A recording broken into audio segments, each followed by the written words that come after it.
नॉर्डियन rules के corresponding अपने को जी ग्राउंड स्टेट है वो आप फाइंड आउट कर चुके हैं। अगर ऑड ऑड केस आएगा अपने को तो किस तरह हैंडल होनी है। ਉਸ ਤੋਂ ਬਾਅਦ ਅੱਜ ਆਪਾਂ ਗੱਲ ਕਰਾਂਗੇ ਸਟ੍ਰਿਪਿੰਗ ਰਿਐਕਸ਼ਨਸ ਦੇ ਬਾਰੇ। ਸੋ ਆਪਾਂ ਨੂੰ ਸਾਰੀ ਜਿਹੜੀ ਗਰਾਊਂਡ ਸਟੇਟ ਦੀ ਇਨਫੋਰਮੇਸ਼ਨ ਐਕਸਪੈਰੀਮੈਂਟਲ ਲੈਵਲ ਦੇ ਉੱਪਰ ਕਿੱਥੋਂ ਮਿਲ ਸਕਦੀ ਹੈ। It can be provided by the stripping reactions. So stripping reaction ਤੁਹਾਡੀ ਔਨ ਦੀ ਸਕਰੀਨ ਉੱਪਰ ਦਿੱਤੀ ਹੋਈ ਹੈ। ਔਨ ਦੀ ਸਕਰੀਨ ਤੁਸੀਂ ਚੈੱਕ ਕਰ ਸਕਦੇ ਹੋ ਬੇਟਾ D, P ਲਿਖਿਆ ਹੋਇਆ ਬੇਟਾ। So you can check it hair.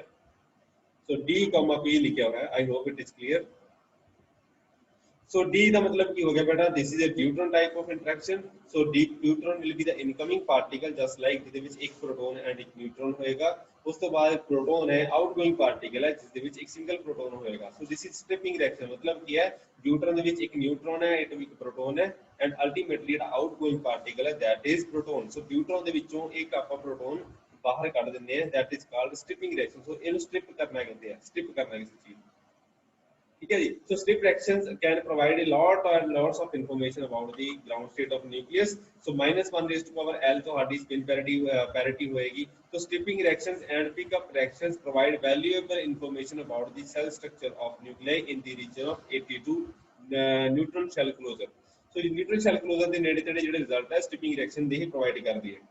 ठीक है जी। सो ਇਹਦੇ ਵਿੱਚ ਕਾਫੀ ਸਾਰੀਆਂ ਐਗਜ਼ਾਮਪਲਸ ਦਿੱਤੀਆਂ ਹੋਈਆਂ ਕਿ ਅਗਰ n = 82 to 126 ਸੈਲਸ ਆਰ ਤੁਹਾਡੇ ਕੋਲ ਜਿਹੜੇ ਸ਼ੈਲ ਆਰਬਿਟਲਸ ਅਵੇਲੇਬਲ ਹੋਣਗੀਆਂ for the neutron cases 2f7/2 1h9/2 3f3/2 1i 13/2 2f5/2 and 3p1/2 ਤੁਸੀਂ ਚੈੱਕ ਕਰ ਸਕਦੇ ਹੋ। ਸੋ ਜਿਹੜਾ ਆਪਾਂ 82 ਦੇ ਉੱਪਰ ਜਾਂਦੇ ਆ ਲੈਡ ਵਾਲੇ ਕੇਸ ਦੇ ਉੱਪਰ ਜਾਣ ਦੀ ਕੋਸ਼ਿਸ਼ ਕਰਦੇ ਹਾਂ ਤਾਂ ਆਪਣੇ ਕੋਲ ਇਸ ਤਰ੍ਹਾਂ ਦੇ ਕੁਝ ਲੈਵਲ ਜਾਣਗੇ।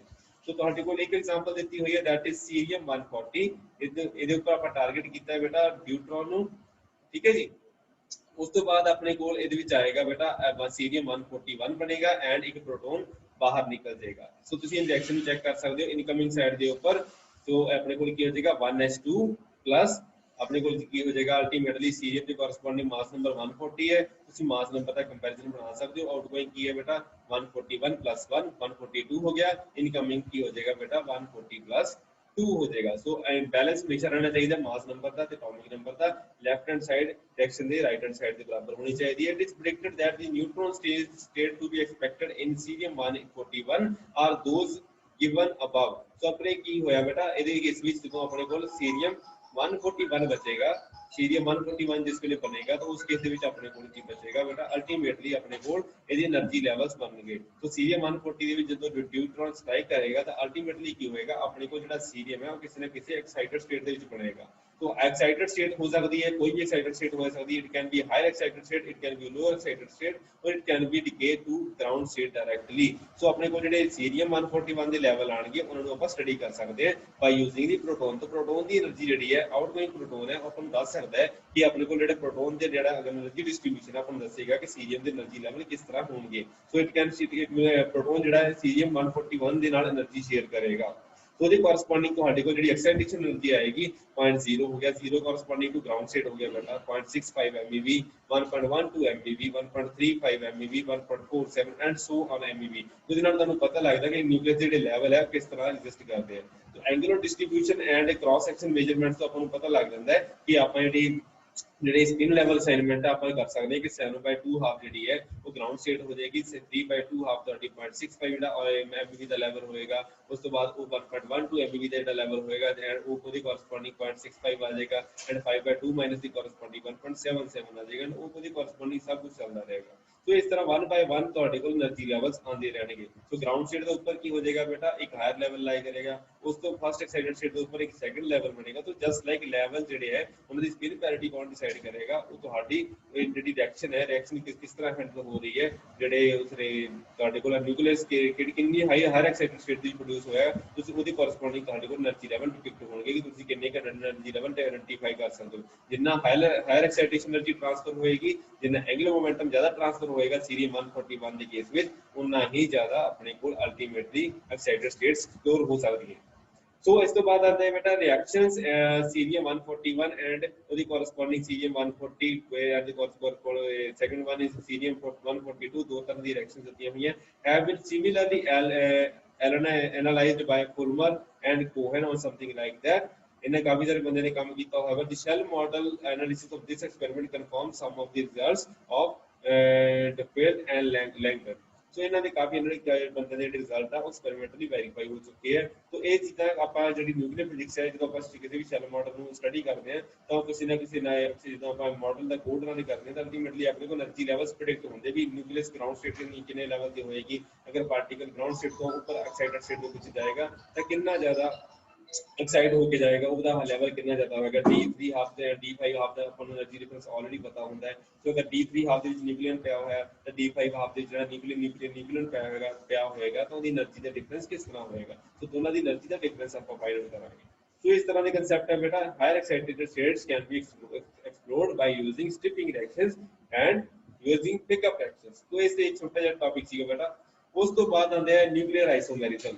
ਸੋ ਨਿਊਕਲੀਅਰ ਆਈਸੋਮੈਰਿਜ਼ਮ ਇੱਕ ਸਪੈਸ਼ਲ ਟੌਪਿਕ ਹੈ ਨਿਊਕਲੀਅਰ ਫਿਜ਼ਿਕਸ ਦੇ ਵਿੱਚ, ਜਿਸ ਦੇ ਵਿੱਚ ਤੁਹਾਡੇ ਕੋਲ ਜਿਹੜੀਆਂ ਨਿਊਕਲੀਅਰ ਫਿਜ਼ਿਕਸ ਦੇ ਜਿਹੜੇ ਡਿਕੇ ਦਾ ਟਾਈਮ ਹੁੰਦਾ ਹੈ ਦੈਟ ਇਜ਼ ਨਿਊਕਲੀਅਰ ਦੀ ਡਿਕੇ। ਅਗਰ ਕੋਈ ਵੀ ਐਕਸਾਈਟਡ ਸਟੇਟ ਹੈ ਅਗਰ ਲੋਅਰ ਸਟੇਟ ਦੇ ਵਿੱਚ ਡਿਕੇ ਕਰ ਰਹੀ ਹੈ ਤਾਂ ਤੁਹਾਡਾ ਲਾਈਫ ਟਾਈਮ ਹੁੰਦਾ ਹੈ of the order of nuclear dimension ਹੁੰਦਾ ਹੈ। ਐਂਡ ਇਹਨੂੰ ਕਿ ਆਪਾਂ ਕੀ ਕਹਿੰਦੇ 10⁻22 ਤੋਂ ਲੈ ਕੇ 10⁻23 ਸੈਕਿੰਡ ਤੱਕ ਉਹਨੂੰ ਆਪਾਂ extremely long duration on the nuclear time scale ਮੰਨਿਆ ਜਾਂਦਾ ਹੈ। ਅਗਰ ਆਪਣੇ ਕੋਲ ਕਿਸੇ ਲੈਵਲ ਦਾ ਜਿਹੜਾ ਲਾਈਫ ਟਾਈਮ ਹੈ ਉਹ 1 ਮਾਈਕਰੋ ਸੈਕਿੰਡ ਜਾਂ 1 ਮਿਲੀ ਸੈਕਿੰਡ ਜਾਂ ਇਸ ਤਰ੍ਹਾਂ ਦਾ ਕੁਝ ਆ ਜਾਂਦਾ ਹੈ। ਸੋ ਜਿਹੜਾ ਨਿਊਕਲੀਅਰ એનર્ਜੀ ਲੈਵਲ ਜਿਹਦਾ ਹਾਫ ਲਾਈਫ 1 ਮਾਈਕਰੋ ਸੈਕਿੰਡ ਤੋਂ ਲੈ ਕੇ 1 ਨੈਨੋ ਸੈਕਿੰਡ ਦੀ ਰੇਂਜ ਦੇ ਵਿੱਚ ਹੋਏਗਾ ਤਾਂ ਉਸ ਕੇਸ ਦੇ ਵਿੱਚ ਆਪਾਂ ਨੂੰ ਮੰਨ ਕੇ ਚੱਲਾਂਗੇ ਕਿ ਇਹ ਆਪਣੇ ਕੋਲ ਲੌਂਗਰ ਲਾਈਫ ਟਾਈਮ ਵਾਲੀ ਸਟੇਟ ਹੈ। ਇਹਨੂੰ ਆਈਸੋਮੈਰਿਕ ਸਟੇਟ ਡਿਕਲੇਅਰ ਕੀਤਾ ਜਾਂਦਾ ਹੈ। ਠੀਕ ਹੈ ਜੀ। ਸੋ ਆਈਸੋਮੈਰਿਕ ਸਟੇਟ ਕਿਹੜੀ ਹੋਏਗੀ ਬੇਟਾ? ਅਲਟੀਮੇਟਲੀ ਜਿਸ ਸਟੇਟ ਦਾ ਲਾਈਫ ਟਾਈਮ ਮਾਈਕਰੋ ਸੈਕਿੰਡ, ਮਿਲੀ second and nano second the range ਦੇ ਵਿੱਚ ਹੋਏਗਾ ਉਹਨੂੰ ਆਪਾਂ ਆਈਸੋਮੈਰਿਕ ਸਟੇਟ ਕਿਹਾ ਜਾਏਗਾ। ਮਿਲੀ ਸੈਕਿੰਡ ਵਾਲੀ ਸਟੇਟ ਜਿਹੜੀ ਹੈ ਬੇਟਾ ਉਹ ਜ਼ਿਆਦਾ ਟਾਈਮ ਲਈ ਸਰਵਾਈਵ ਕਰੇਗੀ as compare to microsecond. And microsecond ਵਾਲੀ ਜਿਹੜੀ ਸਟੇਟ ਹੈ ਉਹ ਸਟੇਟ ਦੇ ਵਿੱਚ ਅਗਰ ਕੋਈ ਨਿਊਕਲੀਅਨ ਪਿਆ ਹੋਇਆ ਤਾਂ ਅਲਟੀਮੇਟਲੀ ਉਹ ਨੀਚੇ ਗਰਾਊਂਡ ਸਟੇਟ ਵੱਲ ਡਿਕੇ ਕਰਨ ਲਈ ਜ਼ਿਆਦਾ ਟਾਈਮ ਲਏਗਾ। तो इस तरह के कंसेप्ट है बेटा। सो इनू स्टडी करना बेसिक तरीका की है nuclear deexcite by emission of gamma rays. तो इन्हें सब तो पहली प्राइमरी ਜਿਹੜੀ ਚੀਜ਼ ਹੈ ਉਹਨੂੰ ਡਿਸਕਸ਼ਨ ਕਿਸ ਤਰ੍ਹਾਂ ਕੀਤਾ ਜਾ ਸਕਦਾ ਹੈ। ਜਿਹੜਾ gamma rays internal pair of conversion electrons ਦੇ ਦੁਆਰਾ ਸਟੱਡੀ ਕੀਤਾ ਜਾ ਸਕਦਾ ਹੈ ਵੀ ਨਿਊਕਲੀਅਸ ਕਿਸੇ ਸਟੇਟ ਦੇ ਵਿੱਚ ਕਿੰਨਾ ਸਟੇਬਲ ਹੈ ਜਾਂ ਕਿੰਨਾ ਜ਼ਿਆਦਾ ਟਾਈਮ ਦੇ ਲਈ ਸਟੇਬਲ ਰੁਕਦਾ ਹੈ। तो डॉपलर शिफ्ट एटेन्यूएशन मेथड हो गया, रिकॉल डिस्टेंस मेथड टेक्निक होगी। ਤੁਹਾਡੇ ਕੋਲ ਇਸ ਤਰ੍ਹਾਂ ਦੀਆਂ ਕਾਫੀ ਸਾਰੀਆਂ ਲਾਈਫ ਟਾਈਮ ਮੈਜ਼ਰਮੈਂਟਸ ਟੈਕਨੀਕਸ ਅਵੇਲੇਬਲ ਹੈਗੀਆਂ ਬੇਟਾ। ਤੁਹਾਡੇ ਕੋਲ ਟਾਈਮ ਆਫ ਫਲਾਈਟ ਟੈਕਨੀਕਸ ਹੈਗੀਆਂ ਜਿਹੜੇ ਕਿ ਵੈਸੇ ਮੈਂ ਖੁਦ ਕੰਮ ਕਰਦਾ ਇਹਨਾਂ ਚੀਜ਼ਾਂ ਦੇ ਉੱਪਰ। ਟਾਈਮ ਆਫ ਫਲਾਈਟ ਉਹਦੇ ਵਿੱਚ ਆਪਾਂ ਕੀ ਕਰਦੇ ਹਾਂ ਬੇਟਾ, ਆਪਾਂ ਜਿਸ ਤਰ੍ਹਾਂ n = n0 e⁻λt ਜਿਹੜੀ ਇਕੁਏਸ਼ਨ ਹੁੰਦੀ ਹੈ ਰੇਡੀਓ ਐਕਟਿਵਿਟੀ ਕੇ ਦੀ, ਉਹਨੂੰ ਆਪਾਂ ਇੰਪਲੀਮੈਂਟ ਕਰਕੇ ਲੀਨੀਅਰ ਲੌਗ ਸਕੇਲ ਦੇ ਉੱਪਰ ਪਲਾਟ ਕੀਤਾ ਜਾਂਦਾ। ਜਿਹੜਾ ਐਕਸਪੈਰੀਮੈਂਟਲ ਡਾਟਾ ਹੁੰਦਾ ਹੈ, ਐਕਸਪੈਰੀਮੈਂਟਲ ਡਾਟਾ ਤੋਂ ਆਪਾਂ ਉਹਦਾ ਆਈਸੋਮੈਰਿਕ ਸਟੇਟ ਦਾ ਲਾਈਫ ਟਾਈਮ ਡਿਕੇ ਕਾਂਸਟੈਂਟ ਕੱਢ ਸਕਦੇ ਹਾਂ। ਡਿਕੇ ਕਾਂਸਟੈਂਟ ਪਤਾ ਲੱਗ ਗਿਆ ਤਾਂ ਅਲਟੀਮੇਟਲੀ ਆਪਾਂ ਲਾਈਫ ਟਾਈਮ ਕੱਢ ਸਕਦੇ ਹਾਂ। ਸੋ ਇਸ ਕਰਕੇ ਇਹ ਚੀਜ਼ਾਂ ਜਿਹੜੀਆਂ ਇਹ ਕਾਮਯਾਬ ਹੋ ਜਾਂਦੀਆਂ। ਸੋ ਅਲਟੀਮੇਟਲੀ ਕਹਿਣ ਦਾ ਮਤਲਬ ਇਹ ਹੈ ਕਿ ਅਗਰ ਆਪਾਂ ਨੂੰ ਨਿਊਕਲੀਅਰ ਸਟੇਟ ਦਾ ਲਾਈਫ ਟਾਈਮ ਪਤਾ ਲੱਗ ਜਾਂਦਾ ਹੈ, ਅਗਰ ਉਹ ਮਾਈਕਰੋ ਰੇਂਜ ਜਾਂ ਮਿਲੀ ਰੇਂਜ ਜਾਂ ਨੈਨੋ ਸੈਕਿੰਡ ਦੀ ਰੇਂਜ ਵਿੱਚ ਆਉਂਦਾ ਹੈ ਤਾਂ ਉਸ ਕੇਸ ਨੂੰ ਆਪਾਂ ਨਿਊਕਲੀਅਰ ਆਈਸੋਮਰ ਡਿਕਲੇਅਰ ਕੀਤਾ ਜਾਂਦਾ ਹੈ। ਸੋ ਇਮਿਟਡ ਗਾਮਾ ਰੇਜ਼ ਜਿਹੜਾ ਐਕਸਾਈਟਡ ਸਟੇਟ ਹੋਏਗੀ ਜਿਹਦਾ ਲਾਈਫ ਟਾਈਮ ਜ਼ਿਆਦਾ ਹੋਏਗਾ ਉਹ ਤੋਂ ਗਾਮਾ ਰੇ ਡਿਕੇ ਹੋਣ ਦੇ ਟਾਈਮ ਗਾਮਾ ਰੇ ਜਿਹੜੀ ਉਸ ਲੈਵਲ ਤੋਂ ਡਿਕੇ ਹੋਏਗੀ that will be taking much longer time as compare to normal nuclear life time. ठीक है, न्यूक्लियर टाइम स्केल ਦੀ ਕੋਰਸਪੋਂਡਿੰਗ ਆਪਣੇ ਕੋਲ ਉਸ ਤੋਂ ਜ਼ਿਆਦਾ ਟਾਈਮ ਲਏਗੀ। So emitted gamma rays are classified. So ਜਿਹੜਾ nucleus में gamma ray emit करता है, these are either electric gamma rays or magnetic multipole gamma rays, or you can simply say whether these are electric or magnetic transitions.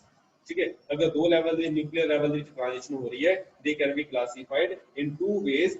Either it is electrified or electric transition, or it is magnetic transition. Multipole का concept की है, it can be electric dipole, it can be electric quadrupole, just like E1 ਇਹਨੂੰ ਲਿਖਿਆ ਜਾਂਦਾ ਹੈ, E1 ਲਿਖਿਆ ਜਾਂਦਾ ਹੈ, ਉਹਦੇ correspondingly ਇਹਨੂੰ ਅਗਰ quadrupole ਹੈ ਤੇ ਇਹਨੂੰ E2 ਲਿਖਿਆ ਜਾਂਦਾ ਹੈ। मैग्नेटिक डाइपोल हो गया बेटा ट्रांजिशन, तो ਉਹਦੇ corresponding ਕੀ ਹੋ ਜਾਏਗਾ M1 ਹੋਏਗਾ। ਅਗਰ ਤੁਹਾਡੇ ਕੋਲ डाइपोल quadrupole ਹੋ ਗਿਆ ਤਾਂ ਉਹਦੇ corresponding मैग्नेटिक M2 ਹੋ ਜਾਏਗਾ। Magnetic quadrupole transition M2। So most of the ਜਿਹੜਾ ਆਪਣੇ ਕੋਲ ਲਿਟਰੇਚਰ ਆਉਂਦਾ ਹੈ ਉਹਦੇ ਵਿੱਚ electric dipole, electric quadrupole, E1 E2 and as well as M1 transition ਜਿਹੜੀਆਂ ਮੈਗਨੈਟਿਕ ਡਾਈਪੋਲ ਟ੍ਰਾਂਜੀਸ਼ਨ ਤੁਹਾਨੂੰ ਦੇਖਣ ਨੂੰ ਮਿਲਦੀਆਂ ਨਿਊਕਲੀਅਰ ਸਕੇਲ ਦੇ ਉੱਪਰ, ਨਿਊਕਲੀਅਰ ਐਕਸਾਈਟੇਸ਼ਨ ਦੇ ਉੱਪਰ। ਐਂਡ M2 ਜਿਹੜੀਆਂ ਟ੍ਰਾਂਜੀਸ਼ਨਸ ਹੈ ਉਹ ਰੇਅਰ ਹੁੰਦੀਆਂ, ਬਹੁਤ ਘੱਟ ਦੇਖਣ ਨੂੰ ਮਿਲਦੀਆਂ। ਅਦਰ ਨਾ ਇਨ ਦੀ ਜਿਹੜਾ heavy and fusion evaporation reactions ਔਰ ਸਮਥਿੰਗ ਲਾਈਕ ਦੈਟ, ਜਿਹੜੀਆਂ ਨਿਊਕਲੀਅਰ ਰਿਐਕਸ਼ਨਸ ਆਪਾਂ ਕੈਰੀ ਆਊਟ ਕਰਦੇ ਹਾਂ ਮੋਸਟਲੀ ਇਹਦੇ ਵਿੱਚ E1 E2 and M1 transition ਦਿਖਦੀਆਂ। ਬਾਕੀ ਸਾਰੀਆਂ ਟ੍ਰਾਂਜੀਸ਼ਨਸ ਹੈ ਉਹ ਜਿਹੜੇ ਮਲਟੀਪੋਲ ਹੈ ਉਹ ਆਲਮੋਸਟ ਫਾਰਮੇਟਡ ਟਾਈਪ ਹੁੰਦੇ ਆ। ਇਹਦੇ ਬਹੁਤ ਘੱਟ ਕਿਸੇ ਜਿੱਥੇ E1 M1 ਜਾਂ E2 ਜਿਹੜੀ ਹੈਗੀ ਆ ਟ੍ਰਾਂਜੀਸ਼ਨ ਅਕਰ ਨਹੀਂ ਹੋ ਸਕਦੀਆਂ, ਜਿੱਥੇ ਮਲਟੀਪੋਲ ਦਾ ਚੱਕਰ ਪੈਂਦਾ ਪਿਆ ਜਾਂ ਸਪਿਨ ਪੈਰਿਟੀ ਦਾ ਚੱਕਰ ਪੈਂਦਾ ਪਿਆ, ਉੱਥੇ ਟ੍ਰਾਂਜੀਸ਼ਨ ਪੋਸੀਬਲ ਹੋ ਸਕਦੀ ਹੈ। The problem is to understand how gamma rays from which there is no Coulomb barrier can remain confined for such a long time within the nucleus. So ਇਸ ਚੀਜ਼ ਨੂੰ ਸਟੱਡੀ ਕਰਨ ਦੇ ਪ੍ਰੋਬਲਮ ਇਹ ਹੈ ਕਿ ਇਹਨੂੰ ਕਿਸ ਤਰ੍ਹਾਂ ਜਸਟੀਫਾਈ ਕੀਤਾ ਜਾ ਸਕਦਾ ਹੈ ਕਿ ਜਿਸ ਦੀ ਕੋਈ Coulomb, ਬਿਕਾਜ਼ ਨਿਊਕਲੀਅਸ ਦੇ ਵਿਚਕਾਰ Coulomb ਬੈਰੀਅਰ ਜਿਹੜਾ ਆਪਾਂ ਨਲੀਫਾਈ ਕਰ ਦਿੱਤਾ ਬਿਕਾਜ਼ ਆਪਾਂ ਨਿਊਕਲੀਅਰ ਫੋਰਸਿਸ ਦੀ ਗੱਲ ਕਰਦੇ ਹਾਂ।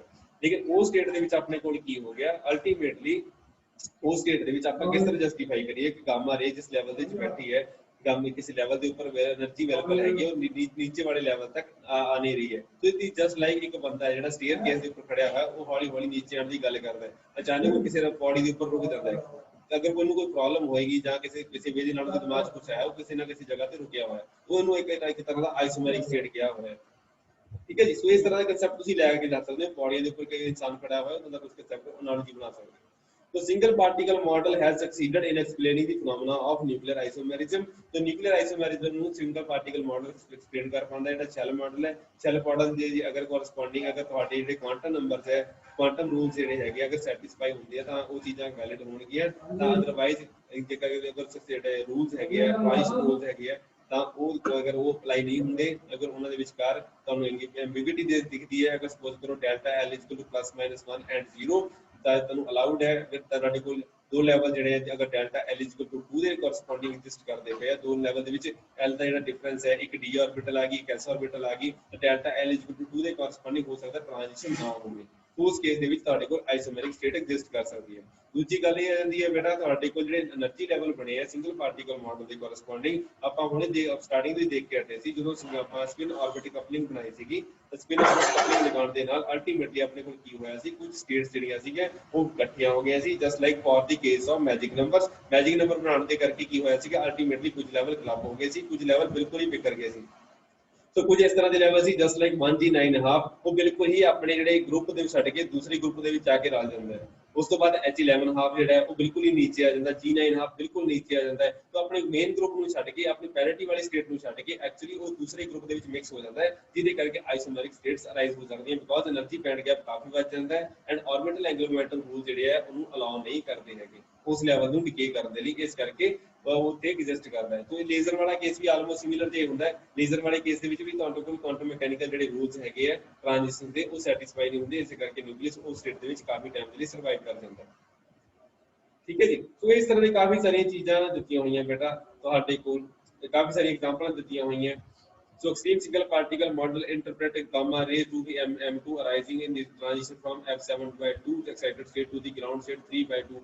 So ਆਪਣੇ ਕੋਲ एग्जांपल ਦਿੱਤੀ ਹੋਈ ਹੈ ਬੇਟਾ, पोटेशियम 19 एटॉमिक नंबर है, 22 ਤੁਹਾਡਾ ਮਾਸ ਨੰਬਰ ਹੈ, 41 ਤੁਹਾਡਾ 22 ਤੁਹਾਡਾ ਨਿਊਟ੍ਰੋਨ ਨੰਬਰ ਹੈ, 41 ਤੁਹਾਡਾ ਮਾਸ ਨੰਬਰ ਹੈ, which is known to decay by gamma ray of 1.3 MeV with a half life of 6.6 × 10⁻⁹ second. ਹੁਣ ਮੈਂ ਤੁਹਾਨੂੰ ਦੱਸਿਆ ਬੇਟਾ, ਇਹ ਜਿਹੜਾ ਅਗਰ ਤੁਹਾਡੇ ਕੋਲ ਨੈਨੋ ਸੈਕਿੰਡ ਦੀ ਰੇਂਜ ਦੇ ਵਿੱਚ ਮਾਸ ਆ ਜਾਏਗਾ ਤਾਂ ਟਾਈਮ ਆ ਜਾਏਗਾ, ਤਾਂ ਅਲਟੀਮੇਟਲੀ ਤੁਹਾਡੇ ਕੋਲ ਆਈਸੋਮੈਰਿਕ ਸਟੇਟ ਬਚੇਗੀ। ਠੀਕ ਹੈ। तो स्पिन ऑर्बिट लेवल स्कीम ਜਿਹੜੀ ਹੈ, स्पिन ऑर्बिट लेवल स्कीम ਦੇ ਕੋਰਸਪੋਂਡਿੰਗ ਆਪਣੇ ਕੋਲ ਕੀ ਹੈ, ਆਪਣੇ ਕੋਲ ਜਿਹੜੇ એનર્ਜੀ ਲੈਵਲ ਫਿਲ ਹੋਣਗੇ ਸਭ ਤੋਂ ਪਹਿਲਾਂ -1/2 ਆਏਗਾ, 1p3/2, 1p1/2 ਐਂਡ ਉਹਦੇ corresponding 1d5/2, 2s1/2 and 1d3/2 ਆਏਗਾ। ਸੋ ਅਲਟੀਮੇਟਲੀ ਪੋਟਾਸ਼ੀਅਮ ਦੇ ਕੇਸ ਵਿੱਚ, ਇਸ ਨਿਊਕਲੀਅਸ ਦੇ ਕੇਸ ਵਿੱਚ ਜਿਸ ਦਾ ਮਾਸ ਨੰਬਰ 41 ਹੈ, ਅਲਟੀਮੇਟਲੀ ਆਪਣੇ ਕੋਲ ਸਿਰਫ ਲਾਸਟ ਸਟੇਟ ਦੇ ਵਿੱਚ 3 ਨਿਊਕਲੀਅਨ ਬਚਦੇ ਹੈ ਐਂਡ ਉਹ 3 ਨਿਊਕਲੀਅਨ ਹੀ ਆਪਾਂ ਨੂੰ ਜਿਹੜੀ ਫਾਈਨਲ ਸਟੇਟ ਦੇਣਗੇ।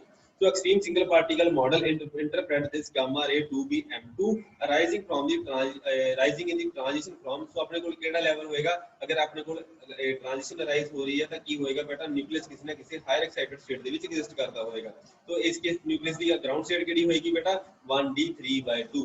ਸੋ ਨਿਊਕਲੀਅਸ ਗਰਾਊਂਡ ਸਟੇਟ ਵਿੱਚ ਕਿੱਥੇ ਐਗਜ਼ਿਸਟ ਕਰੇਗਾ, J should be equal to 3/2। ਅਗਰ ਕੋਈ ਐਕਸਾਈਟਡ ਸਟੇਟ ਹੈ, it can be interpreted in terms of f of 7/2, f of 5/2, h of 11/2 और g of 9/2 ਜਾਂ ਕੋਈ ਵੀ ਇਸ ਤਰ੍ਹਾਂ ਦਾ ਕੰਬੀਨੇਸ਼ਨ ਜਿਹੜਾ ਕਿ ਰੂਲਸ ਨੂੰ ਅਲਾਉ ਕਰੇ। ਸੋ ਇਹਦੇ ਕੇਸ ਵਿੱਚ ਕੀ ਹੈ, ਜਿਹੜਾ F(7/2) ਹੈ ਉਹ ਐਕਸਾਈਟਡ ਸਟੇਟ ਟੂ ਜਿਹੜੀ ਹੈ ਉਹ ਡਿਕੇ ਕਰਦੀ ਹੈ ground state 3/D(3/2) with change of parity. ਹੁਣ ਪੈਰਿਟੀ ਚੇਂਜ ਕਰ ਰਹੀ ਹੈ, ਆਪਣੇ ਕੋਲ ਕੀ ਹੈ ਡੈਲਟਾ L = 1 ਬਿਕੋਜ਼ F ਦਾ ਕੋਰਸਪੋਂਡਿੰਗ ਆਰਬਿਟਲ ਐਂਗੂਲਰ ਮੋਮੈਂਟਮ ਕੀ ਹੁੰਦਾ ਬੇਟਾ, ਇਹ ਹੁੰਦਾ ਤੁਹਾਡਾ 3। ਡੀ ਆਰਬਿਟਲ ਦੇ ਕੋਰਸਪੋਂਡਿੰਗ ਐਂਗੂਲਰ ਮੋਮੈਂਟਮ ਹੋਏਗਾ ਤੁਹਾਡੇ ਕੋਲ 2। ਉਸ ਦੀ ਕੋਰਸਪੋਂਡਿੰਗ ਆਪਣੇ ਕੋਲ ਡੈਲਟਾ J ਕੀ ਹੋ ਗਿਆ ਬੇਟਾ, ਡੈਲਟਾ J ਤੁਸੀਂ ਚੈੱਕ ਕਰ ਸਕਦੇ ਹੋ 7 - 3 divided by 2, so it will be 4 divided by 2, it will be equal to 2। so the corresponding ਤੁਹਾਡੇ ਕੋਲ ਐਂਗੂਲਰ ਮੋਮੈਂਟਮ ਕਿੰਨਾ ਚੇਂਜ ਹੋ ਗਿਆ ਬੇਟਾ 2 ਦੇ corresponding। ਐਂਡ ਤੁਹਾਡੇ ਕੋਲ ਟ੍ਰਾਂਜੀਸ਼ਨ ਕਿਹੜੀ ਹੋ ਗਈ ਬੇਟਾ ਮੈਗਨੈਟਿਕ, ਬਿਕੋਜ਼ ਤੁਹਾਡੇ ਕੋਲ ਚੇਂਜ ਆਫ ਪੈਰਿਟੀ ਆ ਗਿਆ।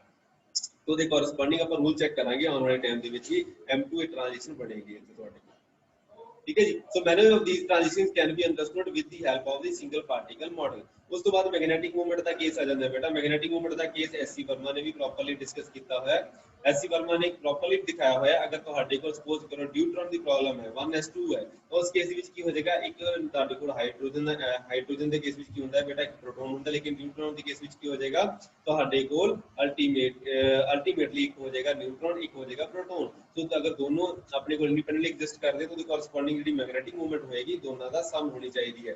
ਨਿਊਟ੍ਰੋਨ ਦੀ ਮੈਗਨੈਟਿਕ ਮੂਵਮੈਂਟ ਨੈਗੇਟਿਵ ਹੁੰਦੀ ਹੈ -1.91 ਐਂਡ ਆਪਣੇ ਕੋਲ ਜਿਹੜਾ ਪ੍ਰੋਟੋਨ ਹੈ ਉਹਦੀ ਮੈਗਨੈਟਿਕ ਮੂਵਮੈਂਟ ਹੋਏਗੀ 2.79 ਦੇ ਕੋਰਸਪੋਂਡਿੰਗ। ਸੋ ਦੋਨੋਂ ਦਾ ਸਮ ਜਿਹੜਾ ਹੈ ਅਲਟੀਮੇਟਲੀ ਆਪਾਂ ਨੂੰ ਕੀ ਦੇਗਾ, ਇੱਕ ਦਾ ਸਾਈਨ ਪੋਜ਼ਿਟਿਵ ਹੈ ਦੂਸਰੇ ਦਾ ਨੈਗੇਟਿਵ ਹੈ, ਸੋ ਇਸ ਕਰਕੇ ਆਪਣੇ ਕੋਲ ਰਿਜ਼ਲਟ ਆਏਗਾ 0.88 nuclear magneton. So this is not nanometre, this is nuclear magneton. So which compares favorably with the measured magnetic moment that is 0.86 nanometer। So ਜਿਹੜੀ measured ਕੀਤੀ ਹੋਈ ਹੈ ਬੇਟਾ value that is 0.86 nuclear magneton not the nanometer। so ਜਿਹੜਾ ਤੁਹਾਡੇ magnetic moment ਹੈ 0.86 ਜਿਹੜਾ experimentally observe ਹੋਇਆ, it is very much comparable with the 0.88 nuclear magneton ਦੇ case ਵਿੱਚ, ठीक है जी। For the case of 1s3 जैसे ट्रिटियम ਜਿਹੜਾ ਹੁੰਦਾ ਹੈ ਉਸ ਕੇਸ ਵਿੱਚ ਤੁਹਾਡੇ ਕੋਲ ਕੀ ਹੋ ਜਾਏਗਾ ਬੇਟਾ, ਆਪਣੇ ਕੋਲ ਅਲਟੀਮੇਟਲੀ ਇੱਕ ਪ੍ਰੋਟੋਨ ਹੋਏਗਾ, ਦੋ ਨਿਊਟਰੋਨ ਹੋ ਜਾਣਗੇ। ਲੇਕਿਨ ਇਸ ਕੇਸ ਵਿੱਚ ਕੀ ਹੋ ਗਿਆ, ਦੋ ਨਿਊਟਰਨ ਹੈ, ਦੋ ਨਿਊਟਰਨ ਕਪਲ ਕਰਕੇ ਆਪਸ ਵਿੱਚ ਕੀ ਰਿਜ਼ਲਟ ਦੇਣਗੇ ਬੇਟਾ, ਅਲਟੀਮੇਟਲੀ ਤੁਹਾਡੇ ਕੋਲ ਜਿਹੜਾ ਨਿਊਟਰਨ ਦਾ ਕੰਟਰੀਬਿਊਸ਼ਨ ਹੈ ਮੈਗਨੈਟਿਕ ਮੂਵਮੈਂਟ ਦੇ ਕੇਸ ਵਿੱਚ 0 ਹੋ ਜਾਏਗਾ ਐਂਡ ਐਂਗੂਲਰ ਮੋਮੈਂਟਮ ਕੰਟਰੀਬਿਊਸ਼ਨ ਵੀ 0 ਹੋ ਜਾਏਗਾ।